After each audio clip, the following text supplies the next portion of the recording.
Hi all எல்லாரும் எப்படி இருக்கீங்க? நல்லா இருக்கீங்கன்னு நம்புறேன். லியோவோட பர்த்டே vlog தான் இது. இது பர்த்டேக்கு முன்னாடி நாள் நைட்டு. யூஸ்வலா போரிங்கா எப்பயும் போல கேக் கட்டிங் அந்த மாதிரி பர்த்டே போகாம கொஞ்சம் டிஃப்ரெண்டா அவனுக்கு சர்ப்ரைஸ் மாதிரி கொடுக்கலாம் அப்படின்னு பிளான் பண்ணேன். அது மட்டும் இல்லாம அவனுக்கு சர்ப்ரைஸ் கொடுக்கறது வந்து ரொம்ப பிடிக்கும்.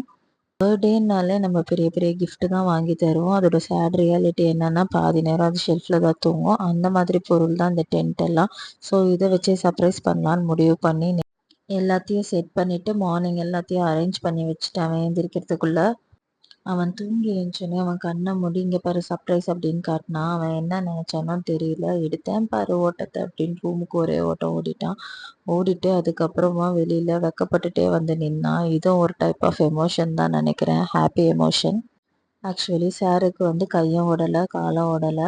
என்னடா நடக்குதுங்க அப்படின்னு சொல்லி பார்த்துட்டு இருந்தான். அப்புறமா நார்மல் ஆயிட்டு டென்ட்டுக்குள்ளே போய் அவனுக்கு குட்டி குட்டியாக ஒரு 6 கிஃப்ட்ஸ் வாங்கி டென்ட்டுக்குள்ளே வச்சுருந்தேன், அதெல்லாம் எடுத்தான்.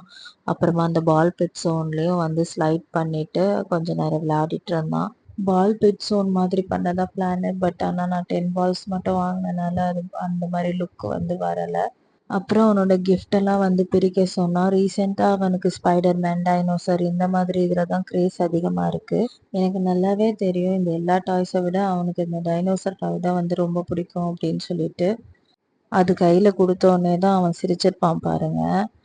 அதுக்கப்புறம் எங்க அம்மா அப்பா வந்து அவனுக்கு ஸ்வீட்ஸ் வந்து வாங்கி கொடுத்தாங்க. அது வாங்கிட்டு அப்புறமா அந்த டைனோசர்லாம் வச்சு விளையாடிட்டு இருந்தான் கொஞ்ச நேரம். அப்புறம் 11 போல் சர்ச்சுக்கு போனோம். வழக்கம்போல சர்ச்சுக்கு போயிட்டு கேண்டல்லாம் ஏற்றி வச்சு ப்ரேயர் பண்ணிட்டு அதுக்கப்புறம் ஃபோட்டோஸ் எல்லாம் எடுத்துட்டு அப்படியே வந்தோம்.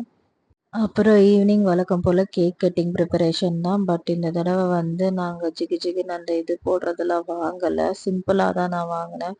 ஆனால் அது ரொம்ப லுக்கே நம்மளுக்கு வந்து கொடுக்கவே இல்லை டெக்கரேஷனில். அதுவும் இல்லாமல் பலூன்லாம் விழுந்துருச்சு.